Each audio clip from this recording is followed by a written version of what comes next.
Thank you, everyone, for coming in today. I know one came just in from Florida this morning, so thank you, John, for coming back. This is the 2022 City of Fargo Mayor's preliminary draft budget presentation. This presentation is designed to be informative and filled with detailed financial data. It also highlights the stories of our current success and anticipated achievements in 2022. Fargo is on the trajectory of continued success, and I'm looking forward to a promising 2022 working with you and our staff. It's important to begin today by recognizing the process that went into this draft preliminary budget. Department and division heads worked very hard to submit their requests by early May. After that, the budget team assembled requests and began a review. Meetings with the department heads were held late June, early July, and then worked closely with the budget team from early June through today. I encourage you to look at the 2022 preliminary draft budget and provide your thoughts following today's presentation. We worked very hard to make this budget presentable, fully transparent, and understandable. Out of respect for your time, I only have 1 hour to review 40 slides. I'm asking you politely to hold questions until the end. Thank you. Number one, the North Dakota Century Code requires municipalities to prepare a budget every year. Home Rule Charter directs the mayor to prepare and present the draft budget to the City Commission. Through the work of this team of leaders, each of you, along with our excellent public employees, residents, businesses, and community partners, Fargo continues to be the regional leader across the board. We're proud of our role in the Metro and what we do for our people and the neighboring communities that rely on us. We are also known on the national scene as a crown jewel of the Upper Midwest. There is no question about this. Fargo is mentioned in the same sentence as many other high-performing cities in our region and beyond. Listen to these fantastic honors we have received in the last year for the community we call home. Insurify ranked Fargo as the #1 housing market in North Dakota. Wallet Hub recognized Fargo as being the home of the most healthy people per capita in the entire nation. Wallet Hub also selected us as the #3 happiest city in the country and 4th best place to renters nationwide. And this is really exciting. For the past 10 years in a row, Forbes has ranked us as the top 10 best places in the United States to retire. That's quite a track record, isn't it? This community and this organization, the City of Fargo, North Dakota, is resilient, responsive, and reemergent. Throughout our community's history, our resiliency has been tried and proven true again and again. When this community faces a test, it steps up and it meets the moment. This responsiveness of this organization is without question. We respond every day, in good times and in difficult ones, when our citizens and neighbors need us. And now I'm proud to report that Fargo is reemerging from the last 18 months of challenges brought on by the COVID-19 virus. We're getting back to the priorities and initiatives that make us Fargo and make our citizens proud to live here. The city's budget is a reflection of its goals, its objectives. Fargo's budget reflects our purpose and what we want to achieve for our residents. It is a budget about Fargo and for Fargo. I spend a great deal of time thinking about my fellow commissioners and the various goals you have communicated to me, our city administrators, and our department heads over the past year as I was crafting this budget to truly arrive at something I feel is a reflection of our collective values and priorities. With that in mind, I would like to provide you with a sense of the big project major initiatives in the horizon for 2022. We worked hard to centralize our efforts on 6 thoughtful objectives, which will challenge us to think beyond today and aspirational toward reaching the next level. Number 1 is attracting and retaining talented team. Talented people are required to provide excellent service for our residents, and we need to ensure we are attracting and retaining the best. There is a nationwide retention challenge in cities like ours, and we are people-powered, and that is why we're committed to investing in our team. Number 2, funding essential infrastructure. One of Fargo's biggest competitive advantages is its infrastructure. Pipes, roads, water mains, sanitary sewers, snowplows, and lift stations may not seem flashy or exciting, but I guarantee you they are our bread and butter. That is one of our services that we do, and we do it well. Infrastructure is a critical link in providing world-class services to our community, and we need to continually invest in these areas. 3, strong commitments to public safety. Another bread and butter topic here. Fargo is known for its excellent police and fire departments, and as a commission, we have always prioritized public safety, time and time again. This preliminary budget addresses the core needs of a growing city that needs its public safety agencies now more than ever to keep our people and properties safe. These men and women are some of the most important frontline ambassadors being asked to serve in instances of incredible danger and challenges 24/7 each and every day of the year. Number 4, support community equity issues. We hear this term equity quite a bit. Let me share with what I feel specifically means in this preliminary 2022 budget. It means we are offering services which are fair and impartial, such as providing winter sheltering to our community's most vulnerable. It means providing community engagement services to our people, implementing the core neighborhood plan, incorporating body-worn cameras in the police department, further actions in code enforcement, and making permanent the position of the Director of Diversity, Equity, and Inclusion, and more. 5, funding delayed requests due to COVID-19. In the 2021 budget, we enacted many defensive measures due to the uncertainty surrounding COVID-19. We suspended many capital expenditures, offered no competitive wage adjustment for our team members, froze travel and educational accounts, and more. We only added 2 new employees in the current budget. This resulted in some unfunded 2021 requests being carried over and included in the 2022 budget. We need to play some catch-up this year to keep the needs of the growing city. We cannot defer these needs if we want to remain the regional leader. And the 6th and final objective is efficient and effective use of federal funds. Through unprecedented federal financial support to aid in our COVID-19 response efforts, Fargo is committed to leveraging these for one-time appropriations to advance initiatives that will have far-reaching impacts on our community for decades to come. We will discuss more in detail later in this presentation. Our metro area is progressing rapidly in 2 legacy projects. To me, legacy means putting in a hard work now, all of us, to protect future generations of residents from flood and drought disasters. These 2 projects are multi-generational. 2022 is a pivotal year for both the FM Area Flood Diversion Project and the Red River Valley Water Supply Project. This upcoming year will be when we evolve from thinking and planning about the FM diversion into action. Real progress that the public will see firsthand as construction of the diversion channel gets underway. On the picture on the right, you can see the Missouri River intake wet well portion of the Red River Valley Water Supply Project.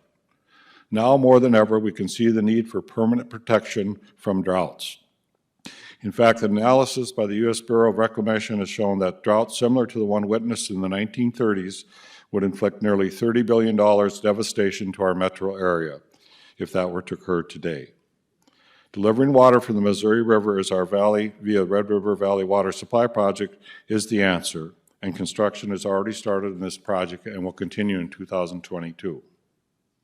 So, let's put those main objectives away and discussed earlier work laid out for our 6 major initiatives for this 2022 budget. Number 1, core neighborhood plan implementation. Well, this will be led by the Department of Planning and Development. The work on this plan will intersect nearly all our city departments in one way or the other. It is directly tied to community equity. It's about neighborhood preservation and our first coordinated intensive effort focused on Fargo's original housing stock and neighborhoods. This is a deliberate commitment to preserving that housing to ensure we avoid blight in the middle of the core.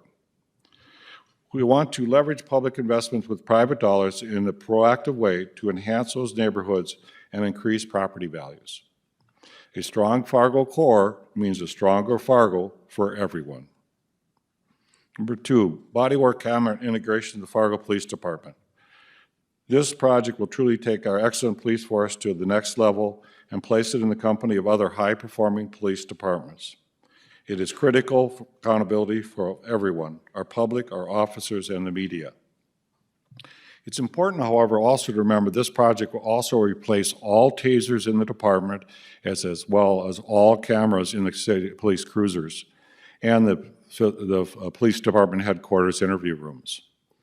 It is a comprehensive investment in our ongoing commitment to be transparent public safety and the trust between law enforcement and the public. Investments on street-level excellence. We only are as efficient as our we only are as effective as our street-level services because that is our bread and butter. The budget will fund the Southside Fueling Station to improve response times for our public works crew, a new motor grader, and truck-mounted plow to improve snow removal response efforts.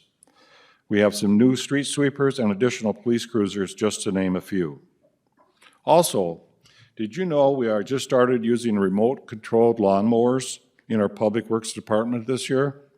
It allows us to become more efficient in doing better work while protecting our employees from risky situations in steep inclined areas so they can use the remote control and not put themselves at risk. It's just another example of street-level excellence, and it's happening here in Fargo every day. Number 4, harm reduction and homeless support. We'll be continuing enhancing our efforts in the harm reduction through our teams at Fargo County Public Health, the Fargo Police, and the Fargo Fire Department. We are making progress in these areas and mitigating the effects of hepatitis and AIDS in higher numbers than ever before. The use of Narcan has been shown and proven to save lives right here in our community. We've come a long way, but there is more work to do, and we remain committed to doing it. Emphasis on code enforcement. Another bread and butter task of our team is code enforcement. As you all know, we've doubled down on this area and we have no intention of slowing. With Fargo being a community whose residential demographic still skews slightly towards renting instead of owning, we need to make home ownership more attainable and more attractive. And that starts with the basic building block of this community, our neighborhoods. We need to ensure our residents' investments in their properties stay strong by empowering and supporting our inspection team's vigorous efforts. Your home is your castle, and you care what's right next door to you. The budget further supports and enhances efforts in the inspections department. The Fargo Dome. 30 years ago, a group of community leaders got together and assembled a plan to rally the community around the construction of this game changer. They said it was the right time and the right path, the right plan. And it has served us well. Bison football, Garth Brooks, Pink, Monster Jam, largest sandbag filling site in the nation, and more. But if you listen to our Fargo Dome experts, consultants, and consumers of the facility, it needs improvements to maintain and expand its competitive advantage. We are falling behind our competition in Sioux Falls, Minneapolis, Grand Forks, and even Bismarck. When we see our facility full of capacity, 18,500 for football games or 22,000 for concert, the restrooms, the corridors, the entryways, and facilities are no longer enough. During concerts such as Garth Brooks and Pink, with a packed house, we hear countless complaints of congestion, wait times, and lines. It shows that where we fill half the house, the per-person consumer spend in the arena is twice as much as the per-person spend during the full house shows. People communicate their opinions with their dollars by simply refraining from buying things during the visits when we're full. That is a missed opportunity for us. So just as we heard 30 years ago, right now is the right time to do something. Rob Soblik and his team will bring forward a plan to take us through that next level in the next few months and how we get there. We need it, and the community of Fargo needs to retain its competitive advantage in this vital category. Now, let's look at the major categories of our general fund. Again, folks, it's no surprise, the bread and butter, the core of what makes us great are the people of Team Fargo. It takes people to serve our residents well, and over 77% of our general fund is invested in Team Fargo employees. About 22% of the general fund goes towards operating expenses, and 0.3% is invested in certain capital efforts.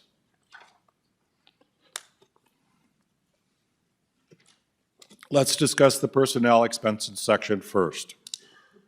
In this photo, we see Officer Wall and Wagner on bike patrol in downtown area in service of our residents, business, and visitors. Love those friendly faces. As you recall, in this year's current 2021 budget, we only funded 2.25 general fund employees of the 20.25 requested, just 10%. Those unfunded requests don't go away, and we saw many of them return in requests for 2022, along with the emergence of additional needs of the community. It's time to play a bit of catch-up as well as respond to the growth of our city, with a modest increased investment in new personnel to position Fargo for the future. For 2022, we have received requests for a total of 38 new employees funded by the general fund, and we are recommending an addition of 18 new employees, 8 in public safety and 10 in non-public safety areas. Let's discuss the additions of Team Fargo in some detail because it's important. I am proposing bringing on board another property appraiser, the building and grounds maintenance attendants, a public health nurse and public health coding specialist to assist harm reduction efforts, a senior accountant to assist in financial reporting and grant accounting efforts, along with customer service and reference librarian, a building inspector, a planner to implement the core neighborhoods plan, and 2 equipment operators in the public works. All bread and butter focused positions for Fargo that directly improve services to the public. For the 8 recommended positions for public safety departments, we are creating a command leadership for future growth in the Fargo Fire Department with the addition of an assistant fire marshal and a fire training captain. This will ensure we are remaining on the leading edge of fire service excellence and keeping up with housing, commercial, and industrial projects that are in growing Fargo. In the police department, we are committed to a vision further aligning the department to our community with strong values and data-driven efforts. The budget puts 3 more officers on the street, 1 support specialist to assist in body-worn camera efforts, and 2 crime analysts to evaluate our data trends and effectively directing our police response. Now, in the enterprise funds, which are not funded through general fund, we saw a request for 4 new employees, and I'm recommending the addition of 2 in transit and equipment technician to maintain the MAT bus vehicles to ensure street-level excellence, and another bread and butter operation. And in mains and hydrants, we are recommending transferring a public works service manager from streets budget to the main and the hydrants budget. This would accurately reflect the budget as where the revenue and the expense is. So, you may wonder how the total number of these new additions would compare to the overall total people who make up the existing Team Fargo workforce. I present this graphically to you so you can see a modest increase in 2022 preliminary budget would have relative to the 1,024 current employees we see in our full-time headcount. As we discussed, this year's recommended additions really include a combination of employees that have been funded between both 2021 and 2022 if COVID-19 hadn't occurred. We are proactively addressing last year's deferrals and this year's needs, and we need to do so before it snowballs into another year of deferrals and negative impacts on our residents. You cannot kick the can down the road another year. For a side-to-side comparison, let's discuss the additional investments Team Fargo proposed in 2022 in the general fund. A total of 18 new employees compared to 2.25, maintaining the 86% employer share on single plan health insurance in 2022. Increasing the employer share of the family health insurance plan from 72% to 80% to avoid employees who are on the top of their individual step plans, which is more than 25% of our workforce, from actually receiving less take-home pay. We should promote longevity and experience, not penalize it.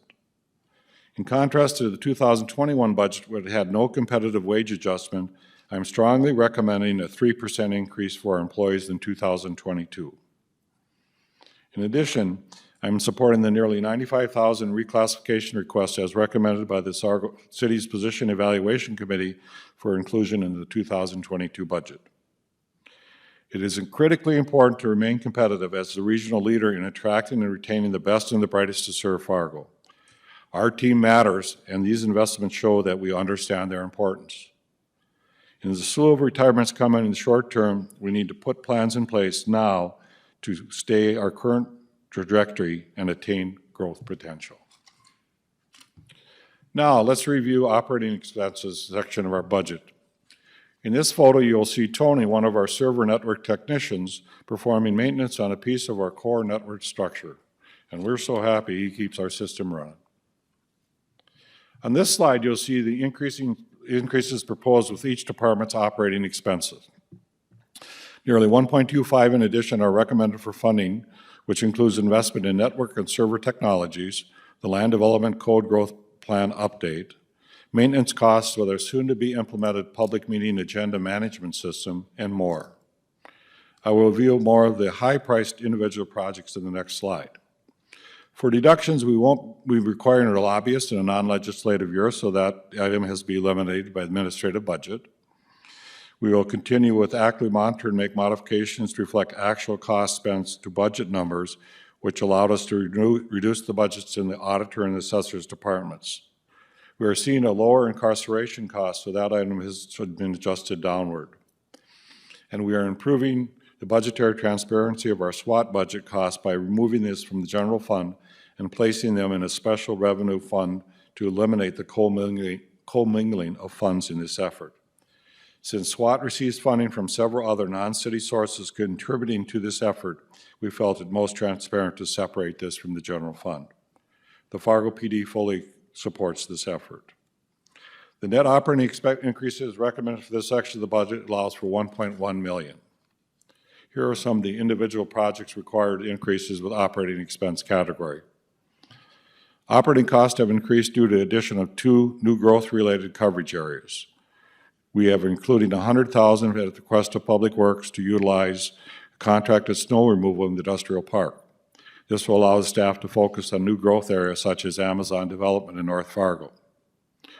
The city uses many software programs and packages which require annual service agreements. These fees typically see double-digit increases every year. Following COVID, we're seeing a growing usage of video conferencing across the departments, and 2022 budget helps to pay for those fees as we work to maximize efficiencies in the organization. Additional time was added to our city attorney's annual budget because in prosecution services related to the rollout of the police department's body-worn camera project. A $35,000 increase in planning and development budget will fund the work for the Land Development Code Growth Plan update. We are also representing our bread and butter here by the funding of $35,000 needed for repairs for equipment at Central Garage. It's pretty simple. Street level excellence requires well-functioning equipment in our streets. But now it's time to get to the capital expenses in our budget. But first, in this picture, you will see firefighters Tyler and William, along with Nick, their captain, in Fargo's downtown fire station number 1. And with the recent rise in overnight fires in the metro, we can feel safe knowing that we have people like Tyler, William, and Nick on call. Now, just so we're all on the same page, it's important that we remember we have a lot of different capital funds. It may seem like a lot, but the reason for that is how these expenses are funded. That is, revenue streams are the ones that fund capital. There are essentially 2 categories of capital funds: enterprise utility capital and non-enterprise capital. In the city of Fargo, we have 5 separate non-enterprise capital funds, and we have 12 separate enterprise capital funds. But again, it's based on the sources of revenue, particularly in respect to enterprise utilities. There is a certain amount of capital that resides in the general fund. The capital in the general fund tends to be more operating in nature, as opposed to the capital that tends to be more one-time in nature. For that reason, in 2018, we created separate capital Fund 475, for capital items, including vehicles and equipment that were more one-time in nature. It also included equipment and vehicle replacement that formerly resided in the general fund. This helps with the annual fluctuation of capital dollar amounts in the general fund. For example, the purchase of a new fire truck can have a huge impact on the general fund budget. This allows utility transfers to the general fund as well to be reduced because we keep them in the capital funds and use it there. In this slide, you will see the recommended non-enterprise capital outlays based on the fund's purpose. The last bucket shows Fund 475, which represents the capital that is less routine, non-operating capital, so this capital has been separated from the general fund, and that's almost $5 million. This also allows us to better manage the spending associated with those items because they're more easily tracked under the same fund designation. The revenue sources for Fund 475 are utility transfers, primarily water, wastewater, and solid waste utilities. By doing that, the transfer burden on utilities has decreased somewhat, but it has been rather consistent over the last decade. Now, let me showcase some individual projects within these capital recommendations. Within Fund 101, we are including funding for our fire department's drone program, which has proved incredibly valuable in firefighting and investigations, along with funding inspection software upgrades and replacing the crime scene investigation camera for the Fargo PD. We're also funding vitally important facilities master plan for our public libraries. In Fund 219, we are including funding to replace the HVAC in the downtown Skyway area. With Fund 241, we are including software update for ROCO and mercantile ramps. In Fund 403, we're including funding for our geographic information system software needs, which permeate so many of our department's daily work. And in Fund 475, you'll see a motor grader for new snow removal, $1 million to fund a vitally necessary replacement of breathing apparatus for our firefighters, a computer equipment and cybersecurity safeguards in our area of malware and cyber attacks, setup costs for new police cruisers, and vehicle replacements in street department operations. Again, we're all about funding our bread and butter activities here. This is not fluff. And a few years ago, we started asking the department heads to provide a 5-year capital outlay schedule to an effort to get a better handle on the building needs and requests citywide. This helps the budget team to see the big picture so I can recommend an efficient and time capital budget. Since building-related capital is usually for larger expenses, since building-related capital is usually for larger expenses and are typically financed through a bond sale or a loan, we thought it made sense to categorize these as debt fund capital. The thought was to treat those requests similar to the state revolving fund loan programs, SRF, where each year you submit projects for which you are considering seeking FRF loan financing to get placed on what's called an intended use plan. Once on the IUP, it doesn't mean it's funded, but the SRF program uses it as a planning tool and knows what requests are out there. To actually receive the funding, you need to submit follow-up application to be reviewed and approved before it's funded. We'd like to operate similarly with Fund 402. So what you see in a budget is our version of the debt service capital intended use plan. Ultimately, it would be subsequently approved for funding with the finance through a bond sale or loan in an annual debt service requirement. Review of the debt service fund is proposed to be initiated with 2 transfers from the Metro Cities ARP allocation in 2022. This would allow us to establish a fund balance in 402 to satisfy debt service obligations going forward. The fund balance also gets supplemented by proceeds from the sale of the city-owned property, such as Mid-America Steel, the former police building, the former public health building, and Park East property. If the proceeds from the Metro Cities ARP transfer or city-owned land sales are placed in a debt service capital fund, it may be a way to address some of the annual debt service requirements. You can see that this year's total project is listed at $6.5 million. The budget includes a $2 million Metro City ARP appropriation to seed the beginning of money needed in the fund in these items. Now we will move to the 12 different enterprise capital funds. On this slide, you will see the first 5 enterprise capital funds and the recommended capital funding amounts included in the 2022 budget. Water utility is $1 million. Wastewater utility is almost $7 million. Solid waste is almost $3.6 million. Water sales tax fund is $9 million. And the wastewater sales tax is $2.25 million. We'll also look at our 3 event revenues and venues and their recommended 2022 enterprise capital funding.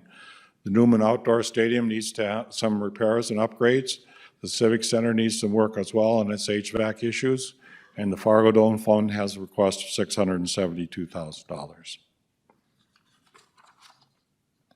Now we include the final 4 of our 12 enterprise capital fund expenditure recommendations for 2022.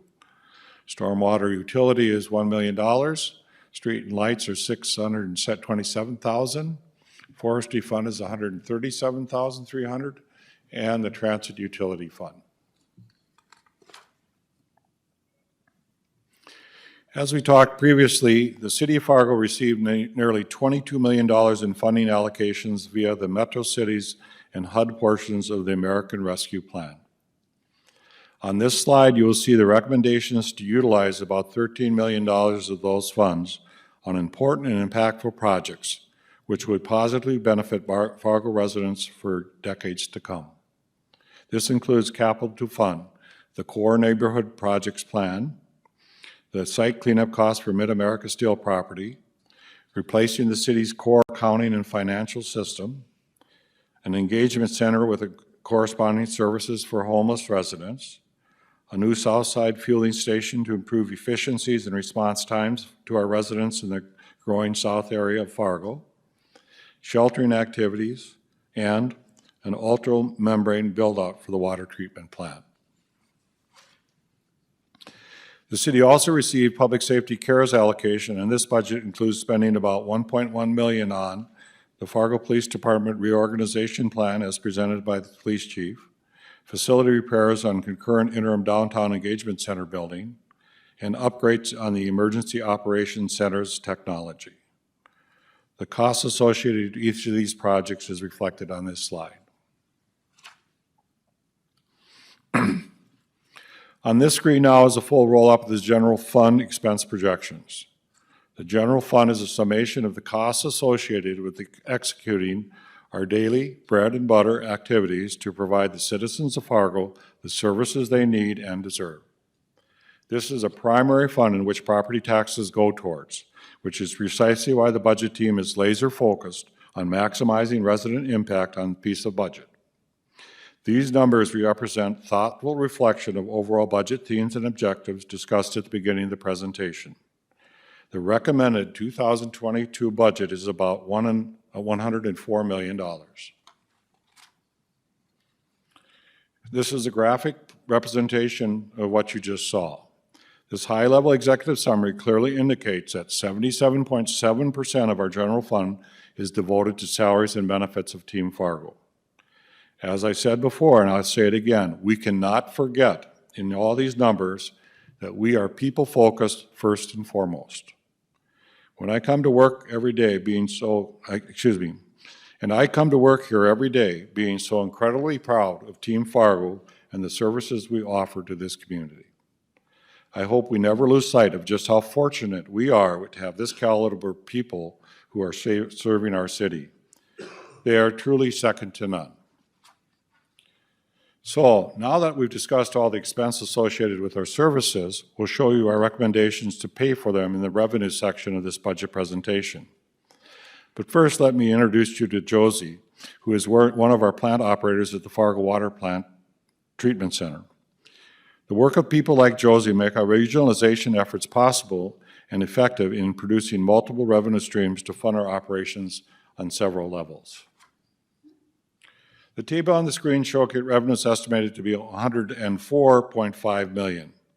This indicates a fully funded and balanced budget to meet our needs. This includes increased tax revenue from the rising property values, which is a positive sign for any urban community with growth aspirations, increasing revenues from the state of North Dakota brought on by an improving economy, and also you will notice a fairly large % increase in transfers line, So let's touch on the two items included, and it includes a portion of the revenues from the proposed sale of the Island Park ramp, which you'll hear about at tonight's meeting, and a revenue replacement transfer of $2.5 million from the Metro City ARP that we discussed earlier in this presentation. Again, this is a graphic roll-up of high-level executive summary of the city's estimated revenues for 2022 general fund. As you can see, property taxes are an important component of this revenue picture, but what may be surprising to some is that property taxes do not amount to even half of the general fund revenues. We are well diversified in this and in many other areas. For utility fund increases, we are only recommending one increase in the upcoming year. We are recommending increases in the amount to cost the stormwater section of our organization.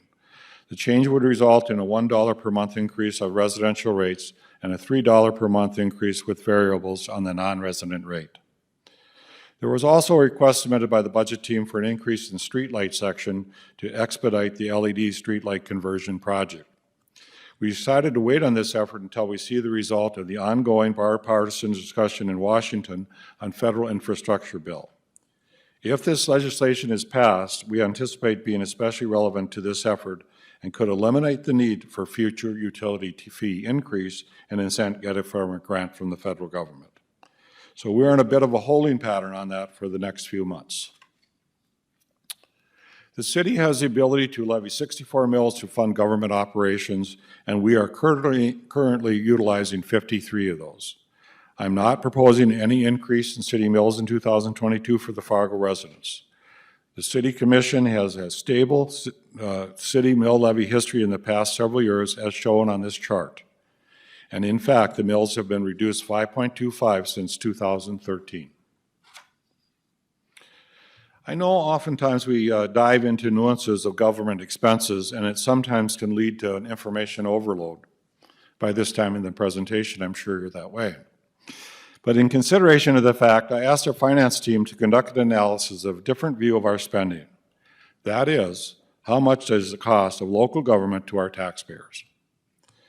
If you think of this dollar bill as representing 100% of the average Fargo household's gross income, the cost of the household pays for city service amounts to 1 nickel.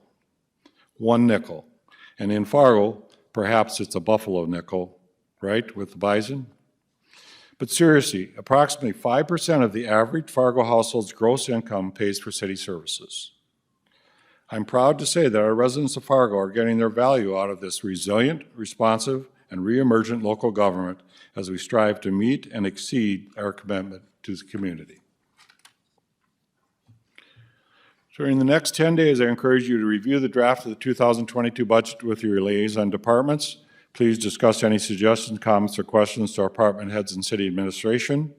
We will consider your recommendations, and the budget team will work through potential inclusions in the revised draft brought forward for your ultimate approval. I would like to conclude acknowledging Fargo's history of success really belongs to those who make this possible. Our residents, our businesses, our neighboring communities, our community partners, and our visitors. These are the ingredients that allow us to be the big city with an even bigger heart. We are grateful and honored to be given the opportunity to lead this community and provide it with high-level quality services it deserves. As a team, let's work together to get this budget done and to deliver for the Fargo community in 2022. Thank you for your attention today, and now I'd be open to any questions, or the budget team as well. And at the front table, you see Megan, Kent, Mike, and Bruce have been part of the budget team. I think you've visited with them on different elements. Bruce looked a lot at capital, Mike looked a lot at personnel, and Kent looked at different financial issues that were part of it. And Megan helped pull it all together. So the format you see, we changed a little bit, but we think we made it easier for the department heads because they came in with much less paper, and we were able to understand we were doing that. And can I just take a moment and ask the commissioners, can we give a round of applause to the teams that's behind you that worked with us for this budget?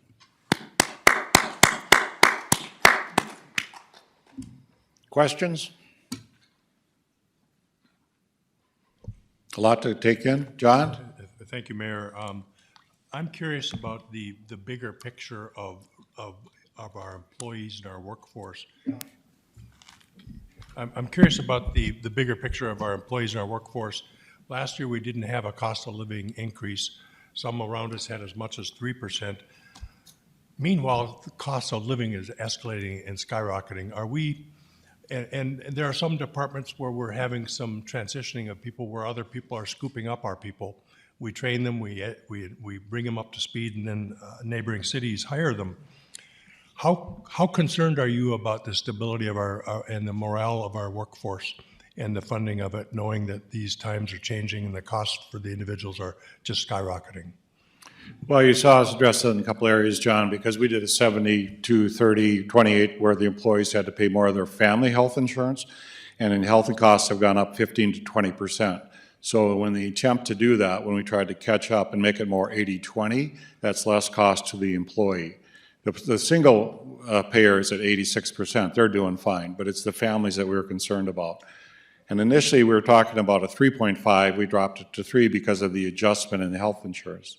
The PEC committee did about $100,000 in changes in salaries, and all the department heads will come in and tell us what's going on, but then Jill Manette does a market survey as well. The county is suffering right now because they haven't done the market survey. We keep very much on track of that and what happens. And Ben Dow will tell you he got tired of training guys and they go out in the private market and leave us. So we can continually try to make those changes to keep up with that. Your question is, yes, we're very concerned about that. Where do you keep the city employees' wages? I mean, you're average, below average, or you try to be a little bit above average. And we try to be competitive, because if we're not competitive, we won't keep them in our facility, or keep them in our working force. And the second issue is our pension plan, and how well does that work? And Kent can tell you, our pension plan recovered a lot this year as far as funding. I know Dave was very concerned about that for a while, but we made tremendous gains in the pension market as well to get that fully funded.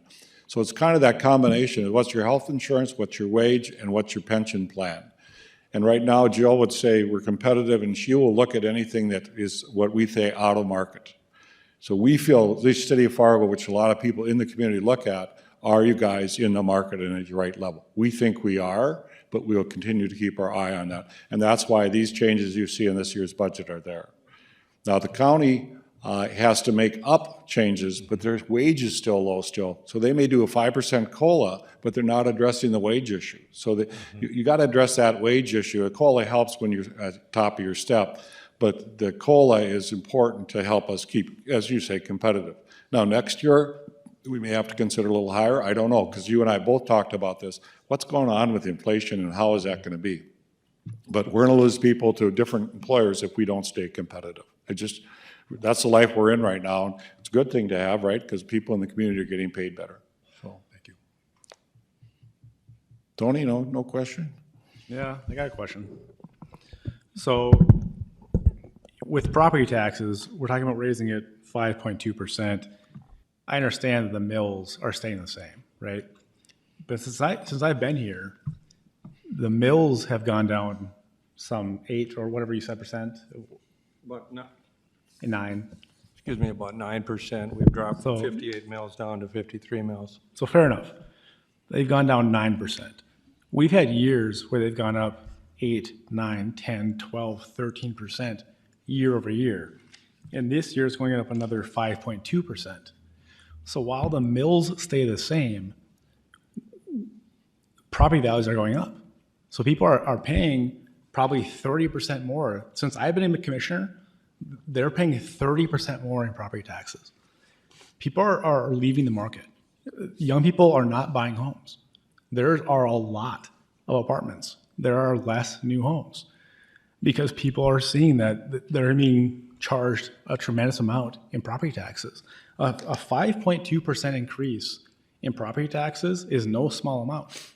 And I get it, we're not raising the mills, but we see the valuations increase and we don't reduce the mills to meet that increase. And that's deterring people from buying homes. We can be a town of hotels, of apartments, of big complexes. We can do that. Fargo is 60% apartments and 40% homes. And we can do that. I don't want that. I don't think anyone here wants that. So we need to reduce the mills to meet that massive increase that we've seen over the last 7 years. 30% over the last 7 years is massive. And as far as the COLA, talk to a plumber, talk to an electrician, talk to a person who goes 40 hours a week and ask them if they got a raise or not. They didn't. So the city employees are getting a 3 or 5 or 6 or 7% increase while the regular person is not getting an increase. That's not just. That's not being grateful for employees. That's saying you have a great job here in the city of Fargo. You get a great wage, you get a great retirement. Getting a 3% increase, Bruce and Mike, I'm sorry. I don't want to see you get a 3% increase on your huge wage. You make a lot more money than the vast majority of people. And the directors of Fargo get the same. So if we're going to give an increase, give it to the lower income people. Don't give it to the guys who've been here for 25 years. Give it to the people who are just starting out. And I've proposed that year after year after year, and it's been declined every single time. But we're trying to keep the guys who've been here for 25 years? No. We're trying to get the new people to come in, the younger folks to work. So just giving an across-the-board a 3% increase is a terrible idea. It's $2 million. It doesn't need to happen. We don't need to do that. It's the lower-income people that we're trying to get in the city of Fargo to work for us that needs to happen. So this budget is bloated. It is. A 3% COLA, a 5.5% increase in property taxes. I'm sorry, it doesn't need to happen. So I'm going to propose many cuts in this. And I know you'll listen, but that's where I'm coming from. I think part of the thing you have to remember on your mill levy is that we got some extra infusion of money right now. And if you start dropping your mills in 2 or 3 years, you'll be upside down. So the difficulty, and you do that when we have COVID money and federal money, that helps us in some ways. But if you're not careful and start dropping it, you're going to have to, in 2 or 3 years, it'll go back up. And our city is growing. It's getting to be a larger community, and that's what's happening. I think we're staying reasonable in our request, and it's still 5 cents per household. I think we're doing really good for the services we get. Dave? Mr. Chair, I got a couple questions. It's on page 16 about the revenue projections. And so there's just a few. So the federal grants, it's up 48%. That's because of the COVID, and maybe Bruce or Kent can help answer that. But would you say that's part of the reason for that? And so I'm just going to focus on the big numbers. Okay.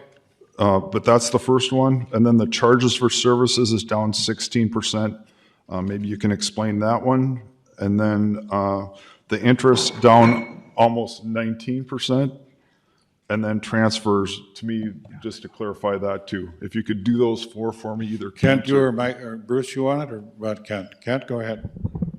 Excuse me, I'd be happy to cover that. The federal grants category does include some inclusion of anticipated grant funding pointed primarily to the health department.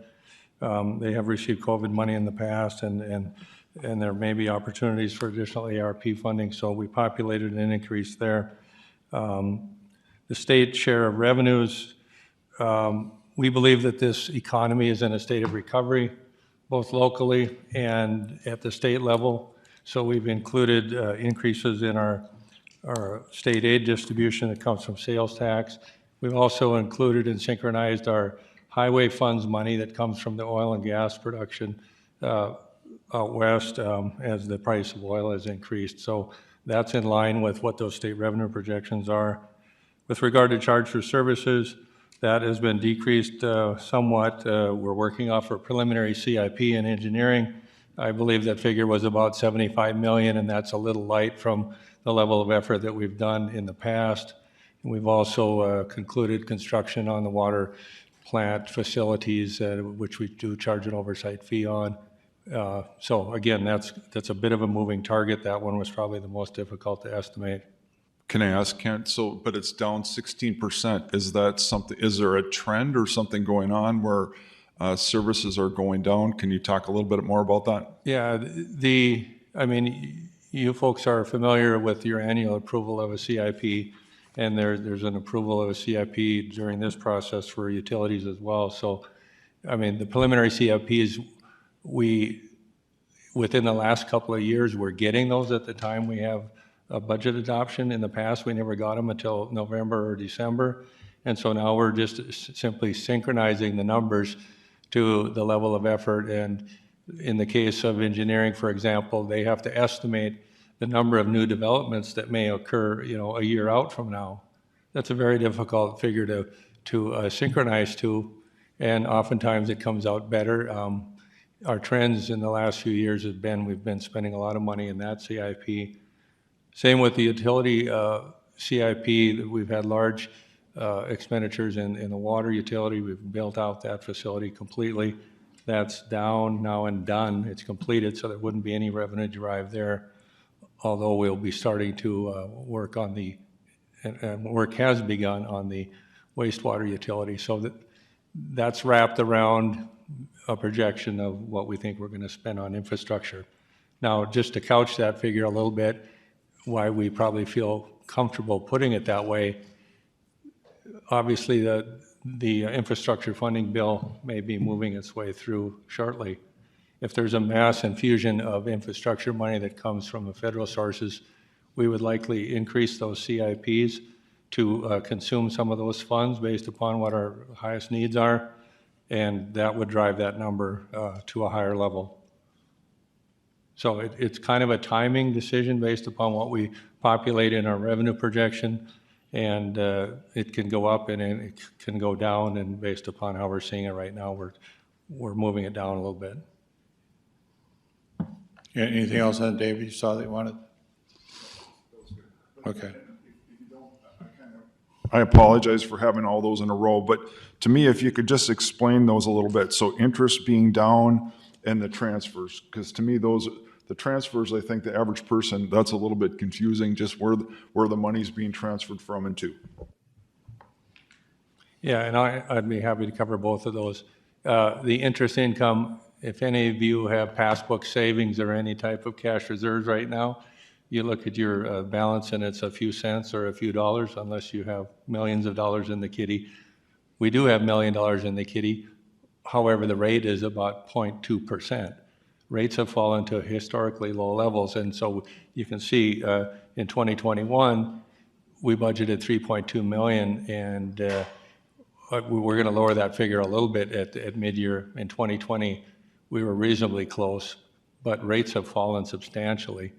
And those that are holding treasury bills and other investments know what I'm talking about with regard to that low rate. So again, if the rate changes, the revenue drops, and that's the environment we're in. And then with regard to transfers, the transfers typically are comprised of, in our historical past, of transfers from utilities and some transfers from debt service funds on those that are matured. In the case of this composition of a transfer budget, the two new components that jump out on the page, 52% increase, would be a $2.5 million transfer out of the ARP allocations. That legislation was written very broadly to address the needs of the community, and a revenue replacement or a revenue loss calculation is part of that equation.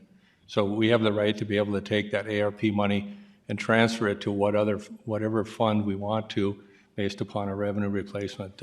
That's why we feel like we should do that, because we have had some revenue loss because of COVID. The other issue, what the mayor talked about in his presentation, was the potential sale of the Island Park ramp. That's on your agenda for tonight, and there'd be a $5 million placeholder for a portion of that proceed. So that's why it's different in presentation. Arlette? Just one quick question, and I might have missed it.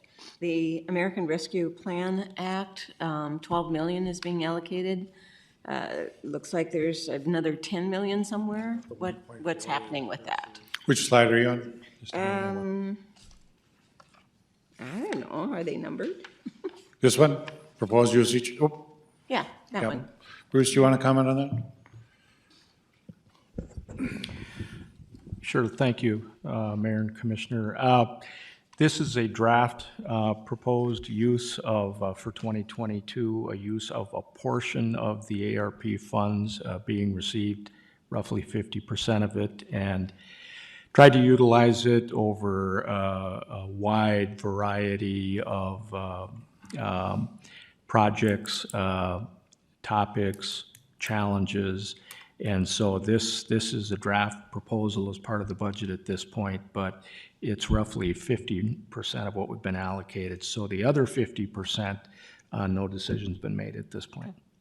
One other question, and that'll be evident probably when we get the detail, but I see that we have some capital outlay with Newman Field. Do we have any revenue coming in from that? The revenue associated with the Newman Field is strictly related to the sale of the suites. There are suites there. The initial sale? No, their annual rentals Annual? of the suites. And so we get a portion of that money, and it's about $200,000.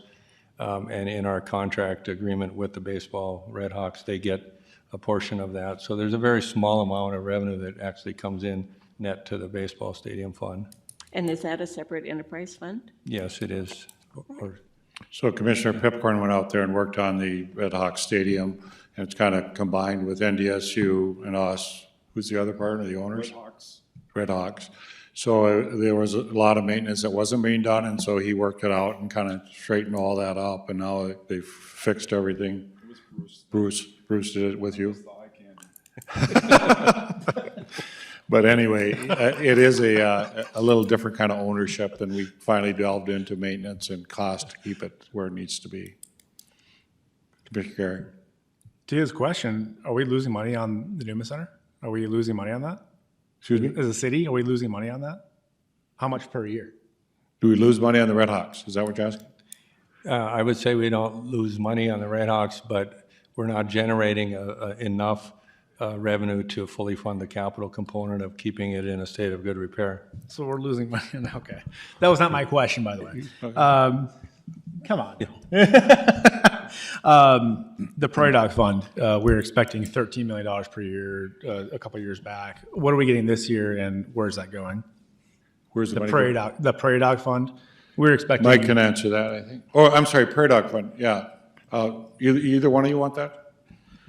Sure, I would take that, Mayor and Commissioner. We've been kind of tracking what's going on with Prairie Dog because obviously the price of oil is going up.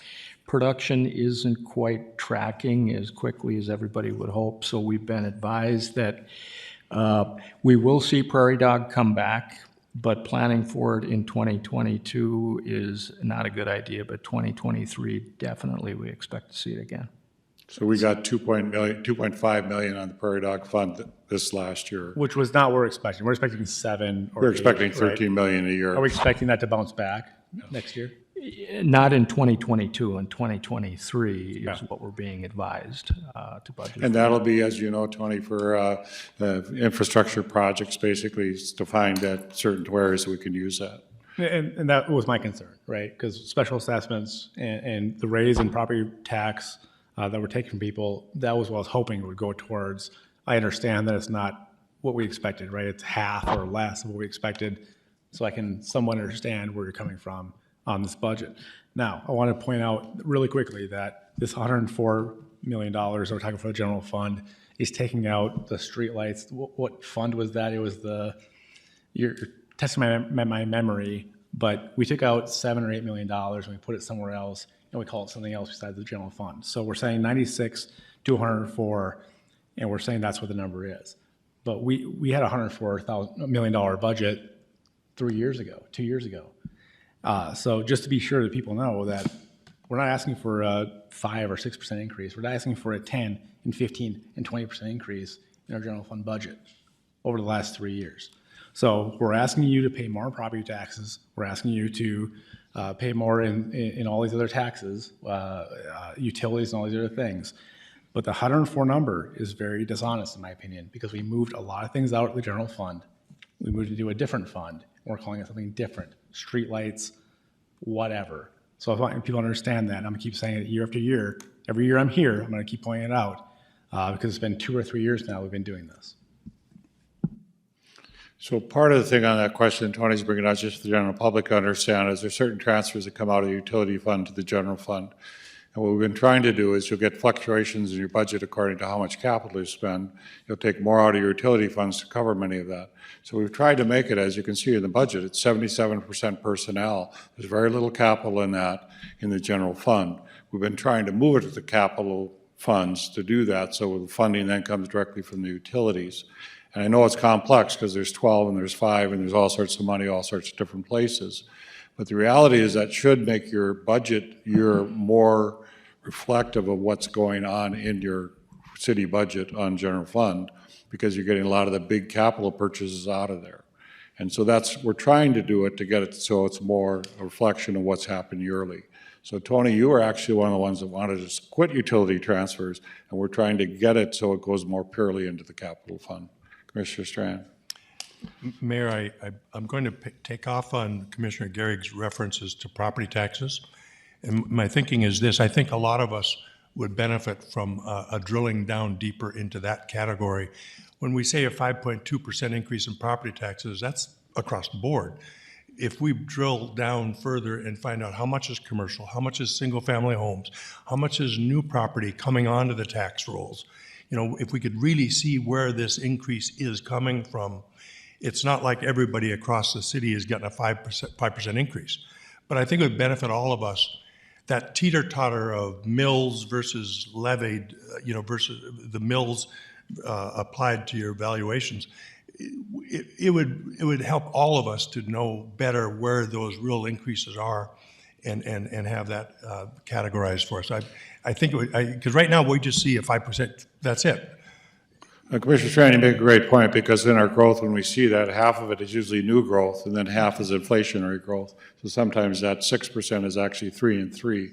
And Kent, I don't know if you had that, I don't see Mike here today, but in the assessors, typically they'll break that down of what is new growth and what is just inflationary growth. Do you remember what those are? I don't have those committed to memory, but I mean, you've already seen those numbers in the evaluation by the Board of Education. Mm-hmm. They have come up some, and some categories rise faster than others. And so, a reference back to that would be in the individual movement of within commercial or residential. I mean, we can report that back out to you if you wish to see that information again. So I just add that because this is the composite figure of just cash collected under property taxes categorically. And then to also know the effective tax rate to commercial to residential, they're different. So we can see really actually factually what they are. Can we bring that back next time? Yeah. I think you make a good point. Because we do charge more for commercial. We do charge less for residential. There are some added charges where commercial pays more than the residential. We've deliberately done that. And the reason the city of Fargo is so blessed is that half of our values are commercial. It's more commercial than residential, and it helps drive the residential property taxes down. Any other questions? Thank you. You know the drill. Get to Mike or Bruce or Kent, whoever you want to, what kind of recommendations you have. And we'll try to finalize the budget as time comes on here, but you've got 10 days. So thank you very much. Thank you for everybody, the employees, for coming. Appreciate it.